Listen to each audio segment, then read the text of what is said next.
Last time हम लोगों ने जो है वो प्रॉब्लम नंबर 15 तक सॉल्व किया था। उसमें आपके पास क्या था कि हम लोग कंपाउंड इंटरेस्ट फाइंड आउट करते थे, लेकिन नंबर ऑफ ईयर्स जो थे उसके अंदर जो रेट ऑफ परसेंटेज आपको दिया जाता था तमाम ईयर्स के लिए, अगर 4 ईयर्स दिया जाए तो उसका रेट ऑफ इंटरेस्ट जो है वो आपके पास 4 ईयर्स के लिए सेम था। अगर 5 ईयर के लिए तो दो 5 ईयर्स के लिए जो रेट ऑफ इंटरेस्ट है वो सेम आपके पास था। अब यहाँ पे उन्होंने आपके पास जो रेट ऑफ इंटरेस्ट दिया गया वो डिफरेंट आपके पास है कि फाइंड द क्वेश्चन नंबर 16 आपके पास दिया गया, find the compound interest on the 4500 in the 3 years.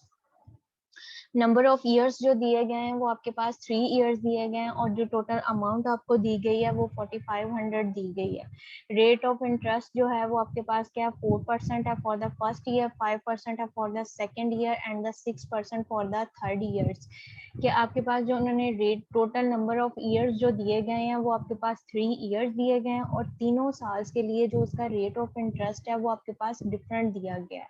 यानी कि जो फर्स्ट ईयर है आपके पास यानी कि 1 साल जो है उसके लिए 4% के हिसाब से है, जो सेकंड ईयर है उसके लिए 5% है, थर्ड ईयर है वो आपके पास 6 पे है।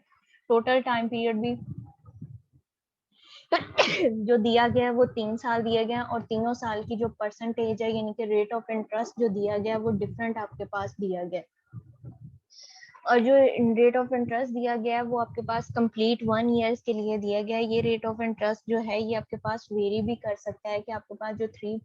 4% दिया गया है वो आपके लिए 6 माह के लिए हो और जो 5% है वो 1.5 ईयर्स के लिए आपके पास हो। इस तरह से आपके पास डिफरेंट भी हो सकता है, लेकिन यहाँ पे हमारे पास जो गिवन चीज़ है वो आपके पास क्या है, उसकी प्रिंसिपल वैल्यू दी गई है।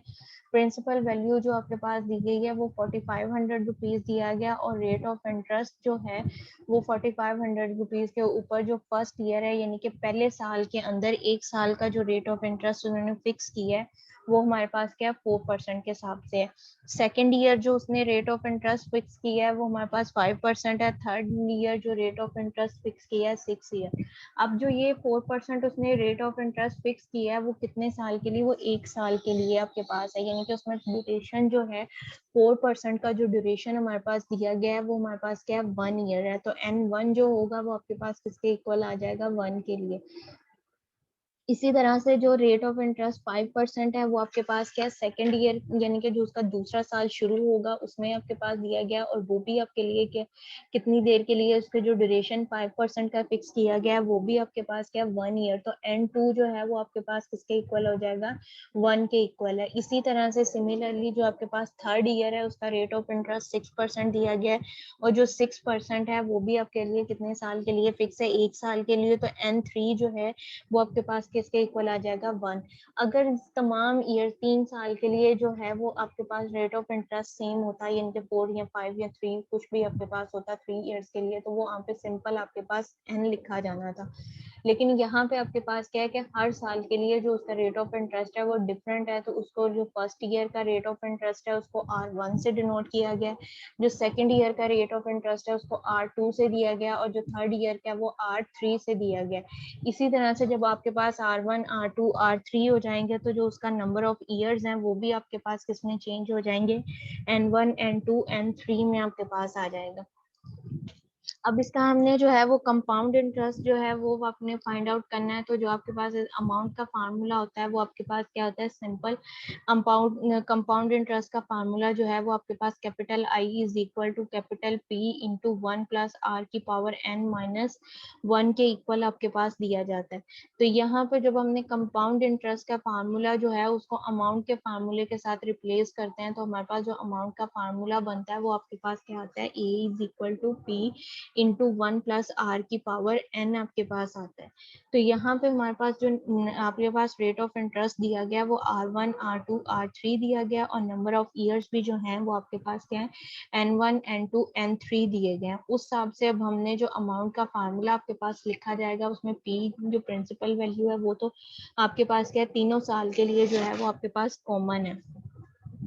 तो वो आपके पास जो है वो 4500 P की जगह पे जो है वो आपके पास क्या लिखा जाएगा 4500 आ जाएगा 1 प्लस R1 की जगह पे 4 डिवाइडेड बाय 100 और उसकी पावर N1 की वैल्यू क्या है 1 ईयर्स वो आपके पास आ जाएगा। नेक्स्ट आपके पास 1+R2 का यानी कि सेकंड ईयर का जो रेट ऑफ परसेंटेज है वो आपके पास क्या दिया गया 5%, तो 5/100 होल की पावर 1 आपके पास आ जाएगा। इसी तरह से थर्ड ईयर है वो आपके पास 6% है, तो 6/100 होल की पावर जो है वो 1 आपके पास आ जाएगा। नंबर ऑफ ईयर्स जो है वो आपके पास यहाँ पे इसके परसेंटेज दी गई है, इसको हमने कन्वर्ट किया डेसिमल में, तो आपके पास 4/100 करोगे तो आपके पास 0.04 आ जाएगा, उसमें 1 को ऐड किया तो 1.04, उसकी पावर 1 आपके पास आ जाएगा। इसी तरह से 5 को हमने डिवाइड किया तो वो 0.05 आ जाएगा, 1 ऐड किया तो 1.05 आ जाएगा। नेक्स्ट आपके पास 6 है, 6 को हमने 100 से डिवाइड किया तो 0.06 होल की पावर 1 आपके पास आ जाएगा। अब आपके पास मैंने जब आपको इंटीग्रल एक्सपोनेंट करवाए थे उसमें आपको पावर्स का करवाया था, अगर किसी एलिमेंट की पावर, किसी वेरिएबल की पावर या इंटीजर की पावर जो है वो आपके पास 0 के इक्वल आ जाए तो वो वैल्यू जो होती है पूरी टर्म, चाहे वो आपके पास थाउजेंड्स के अंदर वैल्यूज हो, चाहे वो आपके पास हंड्रेड्स में हो, जिसमें भी आपके पास दी जाएगी वो वैल्यू जो है, या वेरिएबल में है तो वो वैल्यू आपके पास क्या हो जाएगी 0 हो जाएगी। लेकिन अगर वो ही टर्म जो है, अगर आपके पास जो वैल्यू है उसकी पावर या जो उसका एक्सपोनेंट है वो आपके पास 1 के इक्वल हो, जब आपके पास 0 के इक्वल या आपके पास नॉट, उसको 0 भी बोलते हैं नॉट भी, अगर नॉट के इक्वल 0 के इक्वल होगा तो वो टर्म जो है, जो भी आपके पास वैल्यू होगी वो आपके पास 0 हो जाएगी। लेकिन अगर किसी वेरिएबल की पावर या टर्म की पावर जो है वो आपके पास जो है वो 1 दी जाएगी तो वो वैल्यू जो है वो एज इट आपके पास आएगी। 2 दी जाएगी तो उतने वो उस वैल्यू को जो है वो आप उसी वैल्यू के साथ जो है वो मल्टीप्लाई करोगे। इसी तरह 3 4 5 आपके पास पावर्स होंगे, उसको मल्टीप्लाई करोगे। लेकिन अगर एक्सपोनेंट की पावर जो है वो 1 दी जाए तो वो वैल्यू जो भी आपकी, जिस वैल्यू की भी पावर 1 है, वेरिएबल की है, वैल्यू की है, इंटीजर से एक्सपोनेंट किसकी भी आपके पास है, वो आपके पास वैल्यू जो है वो एज इट आ जाएगी। तो यहाँ पे 1.04 की वैल्यू पावर जो थी वो 1 है, तो वो आपके पास वैल्यू जो है वो 1.04 एज इट आ जाएगा। इसी तरह से आपके पास 1.05 है, वो भी आपके पास एज इट हो जाएगा। 1.06 जो दिया गया है वो भी आपके पास जो वैल्यू है वो आपके पास एज इट आ जाएगी। अब यहाँ पे आपके पास क्या है कि हमने जो ये दिया इनको मल्टीप्लाई करना है। 1.06 को मल्टीप्लाई करेंगे 1.05 के साथ, हमारे पास जो वैल्यू आएगी वो 1.113 आपके पास आ जाएगा, यानी कि 1.113 आपके पास आ जाएगा। 1.331 को जो है वो 1.04 के साथ मल्टीप्लाई किया तो आपके पास 1.157 आ जाएगा। उस 1.157 को जो है वो 4500 के साथ हम मल्टीप्लाई कर देंगे। तो जो आपने जो है उसको मल्टीप्लाई करोगे तो आपके पास वैल्यू जो है वो 5208.84 आपके पास आ जाएगा। अब ये जो वैल्यू आई है वो हमारे पास किसकी आई है, अमाउंट आपके पास आई है। तो अमाउंट जो होती है वो आपके पास कौन सी वैल्यू होती है, जिसके अंदर जो है वो प्रिंसिपल वैल्यू और जो उसके कंपाउंड ऑफ इंटरेस्ट की वैल्यू आती है, वो जो दोनों वैल्यूज को कंबाइन करें तो हमारे पास जो वैल्यू आती है वो हमारे पास क्या कहलाती है, अमाउंट कहलाती है। और इस क्वेश्चन में जो उन्होंने हमसे कहा था, उन्होंने कहा था फाइंड द कंपाउंड इंटरेस्ट, कि हमने जो है सिंपल उसका जो है वो कंपाउंड इंटरेस्ट जो है वो आपने फाइंड आउट करना है। तो फार्मूला जो हमने पुट किया है वो अमाउंट का पुट किया है, इसकी जगह पे जो है वो सिंपल आप कंपाउंड इंटरेस्ट का जो फार्मूला है वो भी आप पुट करते हो, कर सकते हो, वो भी आपके पास, उसको सिंप्लीफाई करना वो हमारे लिए ज्यादा डिफिकल्ट हो जाता है, क्योंकि वो फार्मूला जो है वो लेंथी आपके पास हो जाएगा, कि उसमें आपके पास p इंटू 1+r की पावर n, 1+ होल की पावर जो है 1+r होल की पावर जो है n-1 आपके पास, तो उसकी निस्बत जो है वो आपके पास ये 1+r की पावर n जो है वो आपके पास स्मॉलर फार्मूला बन जाता है। इस वजह से जो है वो हमने जो है वो अमाउंट का फार्मूला यूज किया था। हमने फाइंड क्या करना था, कंपाउंड इंटरेस्ट। अब हमारे पास जो है वो प्रिंसिपल वैल्यू जो है वो भी आपके पास मौजूद है, और जो उसकी अमाउंट की वैल्यू है वो भी आपके पास मौजूद है। तो जो अमाउंट होती है वो आपके पास किसके इक्वल होती है, जो उसकी प्रिंसिपल वैल्यू और जो उसका कंपाउंड इंटरेस्ट जो आता है वो उसके इक्वल आपके पास होती है। अब यहाँ पे हमने आई जो है वो हमने फाइंड आउट करना है कि आई की जो वैल्यू है वो हमारे पास क्या आएगी। अब हमारे पास अमाउंट जो है वो भी वैल्यू गिवन है और प्रिंसिपल वैल्यू जो है वो भी गिवन है, तो हम आई को सेपरेट कर लेंगे, तो ए माइनस पी यानी कि अमाउंट माइनस प्रिंसिपल आप करोगे तो आपके पास जो वैल्यू बनेगी वो आपके पास क्या आ जाएगी, कंपाउंड इंटरेस्ट की वैल्यू आपके पास आ जाएगी, यानी कि कंपाउंड की जो आपके पास कंपाउंड सूद आपके पास यानी कि सूद की जो आपके पास रकम बनती है वो आप वैल्यू फाइंड आउट कर लोगे। तो आपके पास जो अमाउंट की वैल्यू आई है वो आपके पास क्या है 5208.84, उसमें से हमने 4500 को माइनस किया, तो माइनस करके जो हमारे पास वैल्यू आती है वो आपके पास क्या आ जाएगा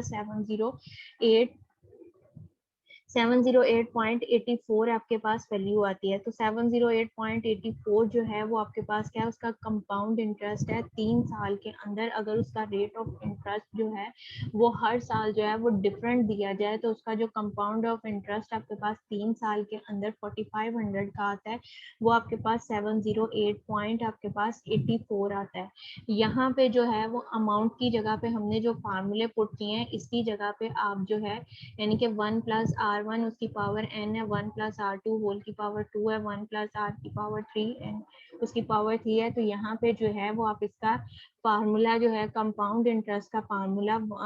p इंटू वन आपके पास p इंटू 1+r होल की पावर n-1 वो भी आप पुट कर सकते हो। वो पुट करोगे तो डायरेक्ट जो है वो आपके पास जो वैल्यू आएगी वो आपके पास कंपाउंड इंटरेस्ट है। अगर अमाउंट का फार्मूला पुट करोगे तो जो वैल्यू आपके पास आएगी वो अमाउंट की आएगी। अमाउंट में से जो है वो प्रिंसिपल वैल्यू को माइनस कर दो तो जो वैल्यू आपके पास बनेगी वो आपके पास क्या होगा, उसका कंपाउंड इंटरेस्ट होगा। कंपाउंड इंटरेस्ट वो वैल्यू आपके पास होती है जो कि आपके पास उसकी जो सूद की वैल्यू जो आपके पास यानी कि उसकी जो शरह सूद आपके पास आती है वो वैल्यू के अंदर से जो है प्रिंसिपल वैल्यू जो है उन दोनों वैल्यूज को कंबाइन करो तो जो वैल्यू है यानी कि जो रकम आपके पास प्रिंसिपल वैल्यू की रकम और जो उसकी सूद की रकम आपके पास आती है उन दोनों को कंबाइन करो तो जो रकम आपके पास बनती है वो आपके पास क्या कहलाती है, अमाउंट कहलाती है। नेक्स्ट आपके पास प्रॉब्लम नंबर 17 आपके पास दिया गया है। इसके अंदर उन्होंने कहा है कि a man borrow a 5000 rupees for the 10 years, कि एक आदमी जो है वो 5000 रुपया उधार लेता है 10 साल के लिए। If the rate of interest 3% per annum for the first 2 years,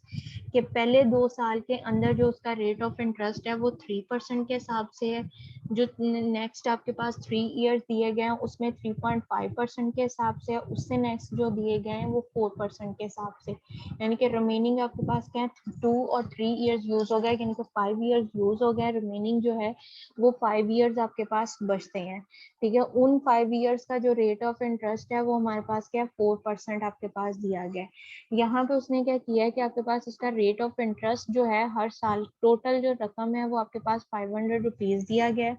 5000 rupees है जो कि उसने बोरो किया और उस 5000 रुपीज के ऊपर जो रेट ऑफ इंटरेस्ट है वो 10 साल में आपके पास डिफरेंट दिया गया है। अब यहाँ पे उसने ये पूछा है कि how much does he repay at the end of the 10 years, के 10 साल के बाद जो रकम उसने 5000 उधार लिया उसके साथ रकम में आपके पास जो उसकी प्रॉफिट की रकम बनेगी वो कितनी रकम बन के टोटल जो रकम आपके पास बनती है वो उसने कितनी जो है वो उसको रिटर्न करनी है। 5000 जो उसने लिया है वो तो उसने रिटर्न करना ही करना है, लेकिन उस 5000 के ऊपर जो है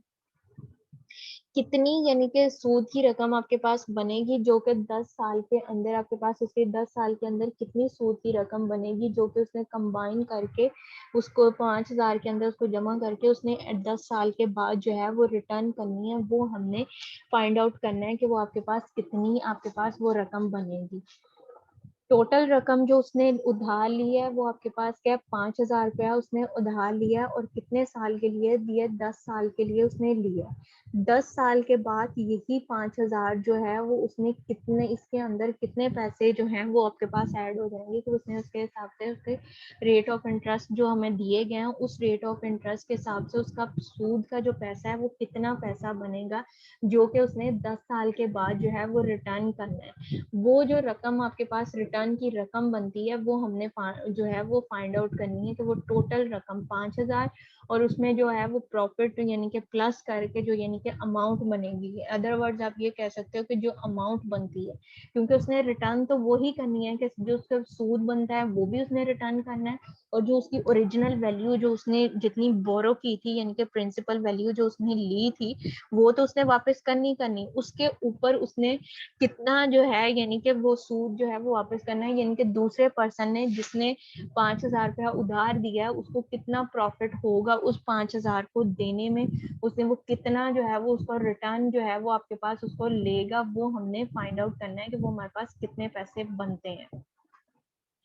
यहाँ पे अब आपके पास यानी कि वो टोटल और जो आपके पास यानी कि रकम जो प्रिंसिपल वैल्यू होती है और सूद की जो वैल्यू आपके पास आती है, उन दोनों को कंबाइन करते हैं तो जो अमाउंट आपके पास बनती है वो आपके पास क्या कहलाती है, उसका वो आपके पास अमाउंट कहलाती है। अब इसमें अब हमने जो है वो अमाउंट फाइंड आउट करनी है कि वो हमारे पास कितनी बनेगी जो उसने 10 साल में रिटर्न करनी है। तो प्रिंसिपल वैल्यू जो दी गई है वो हमारे पास कितनी दी गई है, 500,000 रुपीज दिया गया है। अब जो रेट ऑफ इंटरेस्ट जो दिया गया R1 जो दिया गया वो हमारे पास क्या दिया गया, 3% दिया गया। अब ये जो 3% है वो कितने सालों के लिए है, 2 साल के लिए है। जो पीछे हमने एग्जाम्पल नंबर 16 की थी, प्रॉब्लम नंबर 16, उसमें जो था रेट ऑफ टोटल ईयर्स जो दिए गए थे वो 3 ईयर्स दिए गए थे, और तीनों सालों के अंदर जो उसका रेट ऑफ इंटरेस्ट था वो डिफरेंट था, लेकिन वो जो रेट ऑफ इंटरेस्ट था वो 1 साल के लिए ही था। लेकिन इस क्वेश्चन के अंदर जो है वो रेट ऑफ इंटरेस्ट जो है वो 10 ईयर्स के लिए जो है वो डिफरेंट दिया गया है, और वही जो रेट ऑफ इंटरेस्ट जो डिफरेंट दिया गया है वो उसके अंदर ये है कि आपके पास रेट ऑफ इंटरेस्ट भी हमारे पास डिफरेंट दिया गया है। दूसरा आपके पास ये है कि वो रेट ऑफ इंटरेस्ट जो है वो 1 साल के लिए नहीं है, या तो वो दो दो साल के लिए या उससे ग्रेटर आपके पास दिया गया है। अब फर्स्ट ईयर जो उसने यानी कि पहले 2 सालों के लिए जो रेट ऑफ इंटरेस्ट फिक्स किया है वो हमारे पास क्या है, 3%। R1 जो है वो 3%, तो N1 जो है वो आपके पास कितने के इक्वल होगा, 2 के इक्वल, क्योंकि 3% जो रेट ऑफ इंटरेस्ट है वो 2 साल के लिए फिक्स किया गया, तो N1 की वैल्यू जो होगी वो आपके पास 2 आ जाएगी।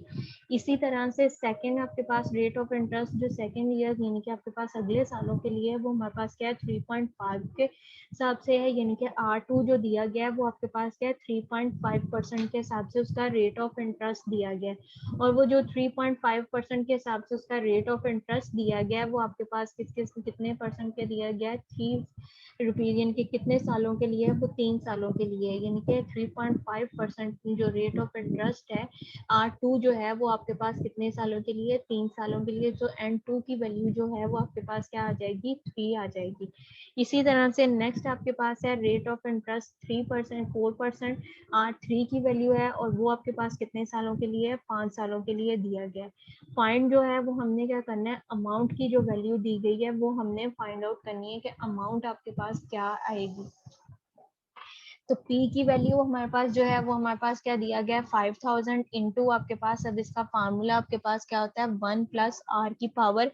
N1 इंटू 1 प्लस आपके पास R2 एन आपके पास उसकी power N2 into 1 plus R3, और इनकी पावर जो है वो 3 आपके पास आ जाएगा। P की वैल्यू 5,000 वो हमने पुट की, 1 प्लस R की 1 की वैल्यू 3 डिवाइडेड बाय 100 आपके पास, और वो उसकी N1 आपके पास N1 की वैल्यू क्या है, 2, वो आपके पास आ जाएगा। नेक्स्ट आपके पास क्या है, 1 प्लस R2 की पावर क्या है, 3, वो आपके पास आ जाएगा। उससे नेक्स्ट में आपके पास उसको डिवाइड करो, 4 डिवाइडेड बाय 100 0.04, उसके पास 1 ऐड किया तो 1.04 की पावर जो है वो आपके पास 5 आपके पास आ जाएगा।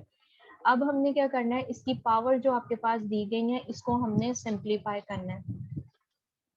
1.03 की पावर 2 आपके पास दी गई है, यानी कि 1.03 जो आपके पास वैल्यू दी गई है इसका हमने स्केयर करना है। 1.03 को 1.03 के साथ मल्टीप्लाई करो तो ये वैल्यू आपके पास क्या आ जाएगी, 1.0609 आपके पास इसकी वैल्यू आ जाएगी। 1.03 को 1.03 के साथ हमने मल्टीप्लाई किया तो इसकी वैल्यू आपके पास क्या आ जाएगी, 1.609 आपके पास आ जाएगा। नेक्स्ट वैल्यू जो आपके पास दी गई थी वो आपके पास क्या था, 3.5 डिवाइडेड बाय 100 है, इसका पॉइंट हमने खत्म किया तो ये आपके पास क्या हो जाएगा, 35, पॉइंट का नीचे आपके पास क्या आएगा, 1, और पॉइंट के बाद कितने डिजिट्स दिए गए हैं, यहाँ पे पॉइंट के बाद 1 डिजिट दिया गया, तो ये आपके पास क्या हो जाएगा, 35 डिवाइडेड बाय नीचे आपके पास 1000 हो जाएगा, इसको डिवाइड किया तो 0.035, उसमें 1 ऐड किया तो 1. 1.035 आपके पास इसकी पावर जो है वो क्यूबिक पावर, यानी कि 1.035 को आपने 3 टाइम्स मल्टीप्लाई करना है। 2 टाइम मल्टीप्लाई करोगे तो आपके पास जो वैल्यू बनेगी 1.035 को 1.035 से मल्टीप्लाई किया तो 1.071225 आपके पास आ जाएगा। उसको अगेन से जो आपके पास आंसर आया उसको मल्टीप्लाई करो 1.035 के साथ, तो आपके पास वैल्यू बन जाएगी 1.10871 आपके पास आ जाएगा। नेक्स्ट आपके पास 1.04 दिया गया। 1.04 को जो है वो आपने 5 टाइम मल्टीप्लाई करना है, यानी कि 1.04 को जो आपके उनको 1.05 से मल्टीप्लाई करो, जो आंसर आएगा उसको अगेन से 1.05 से, उसकी 3 पावर्स कंप्लीट हो जाएंगी। फिर उसको अगेन से जो है वो 1.04 से मल्टीप्लाई करो, 4 पावर कंप्लीट हो गई, जो आंसर आएगा अगेन से आपने मल्टीप्लाई किया 1.05 से, तो उसकी 5 पावर्स आपके पास कंप्लीट हो जाएंगी। अब इन तीनों आपके पास इसको सिंप्लीफाई करने के बाद जो आपके पास आंसर्स आए हैं उसको मल्टीप्लाई किया, मल्टीप्लाई करके आपने 5000 जो आपके पास उसकी प्रिंसिपल वैल्यू दी गई थी उस वैल्यू के साथ जो है वो आपने मल्टीप्लाई करना।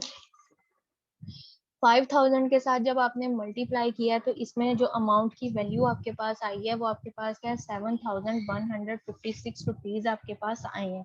यानी कि उसने जो आपके पास एक आदमी ने जो 5000 जो है वो बोरो किया था, जब आप उसने जो है वो 10 साल के बाद जो वो रिटर्न करना है तो वो आपके पास क्या है 7156 रुपीज जो है वो उसने आपके पास जो है वो रिटर्न करने हैं। अगर उसके ऊपर जो रेट ऑफ इंटरेस्ट जो दिया गया था वो आपके पास जो है वो वेरी अगर कर रहा है तो उसका जो है आपके पास वेरी करने के हिसाब से जो उसके पैसे आपके पास बनेंगे वो आपके पास क्या है 7156 रुपीज आपके पास बनते हैं। इसके अंदर जो कंपाउंड इंटरेस्ट है वो आपके पास क्या आएगा 2156 रुपीज जो है वो उसका कंपाउंड इंटरेस्ट है, यानी कि 5000 के अंदर जो सूद की वैल्यू आपके पास बन रही है वो 2156 रुपीज जो है वो सूद की वैल्यू है। यानी कि उसने जो 5000 आपके पास जो है वो उसने लिया था 10 साल के लिए, उसके ऊपर जो शरह सूद आपके पास थी वो डिफरेंट थी कि पहले 2 साल के लिए 3% के हिसाब से, या अगले 3 साल के लिए 3 4 या 5% के हिसाब से, अगले 5 साल के लिए 4% के हिसाब से।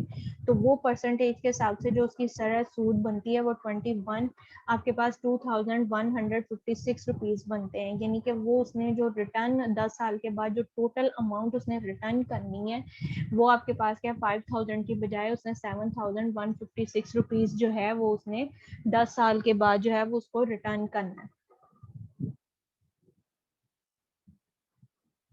नेक्स्ट प्रॉब्लम नंबर 18 है। इसके अंदर उन्होंने पूछा कि find the amount and the compound interest of the 5000 rupees in the 3 years at the 8% per annum compounded half yearly. यहाँ पे उसने कहा है कि हमने उसकी अमाउंट फाइंड आउट करनी है और उसका कंपाउंड इंटरेस्ट जो है वो फाइंड आउट करना है, यानी कि दोनों चीजें, अमाउंट भी फाइंड आउट करनी है और कंपाउंड इंटरेस्ट।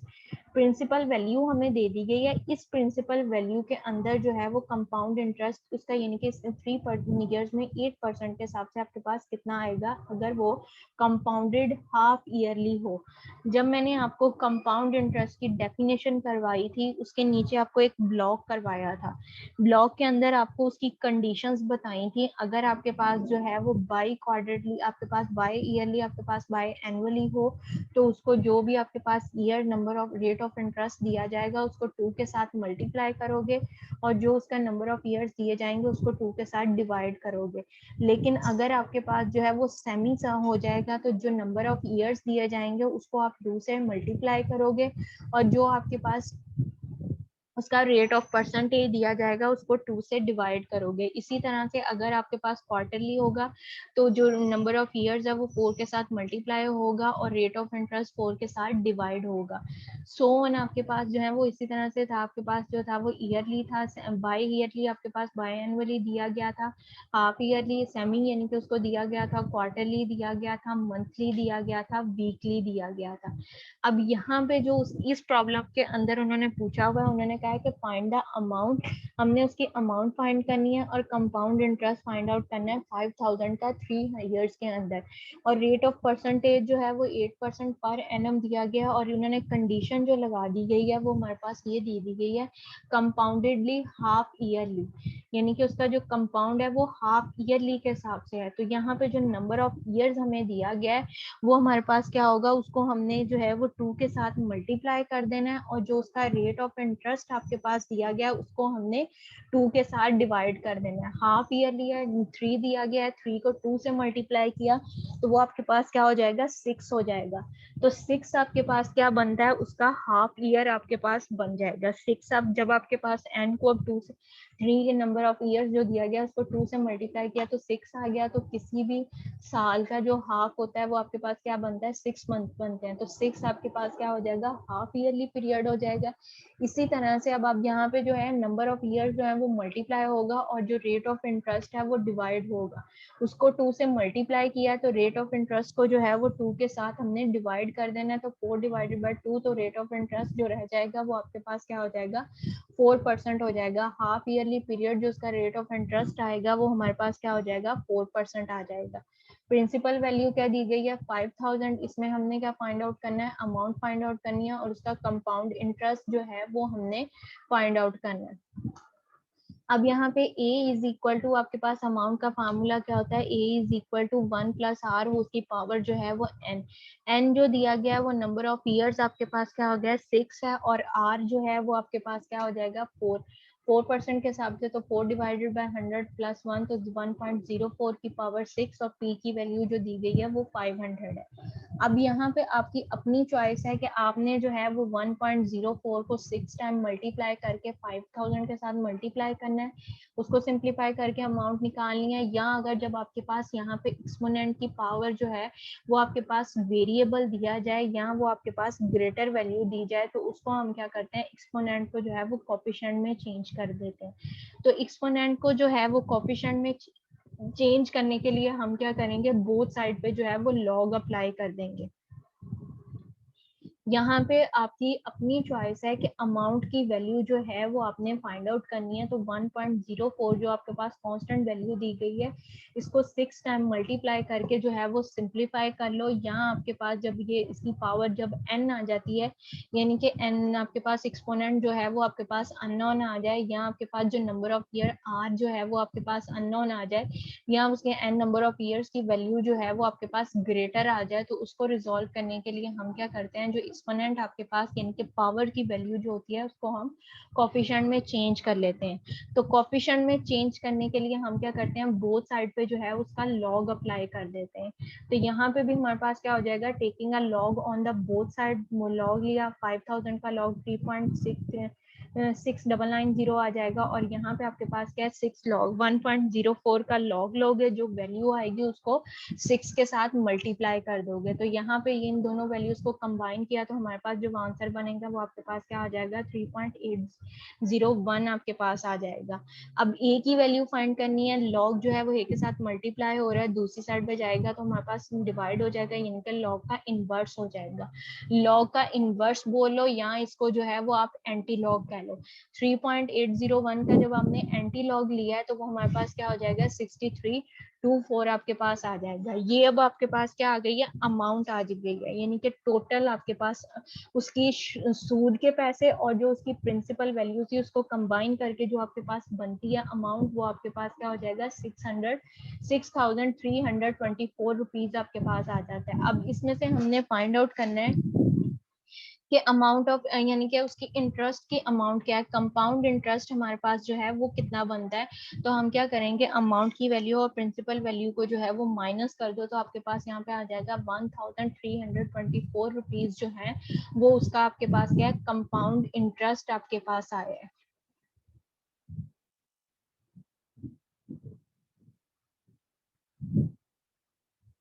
यहाँ तक सबको क्लियर है? Yes ma'am. मैं अटेंडेंस लेके इस मीटिंग को एंड कर रही हूँ, दोबारा से ज्वाइन करो, बाकी क्वेश्चंस उसमें करो।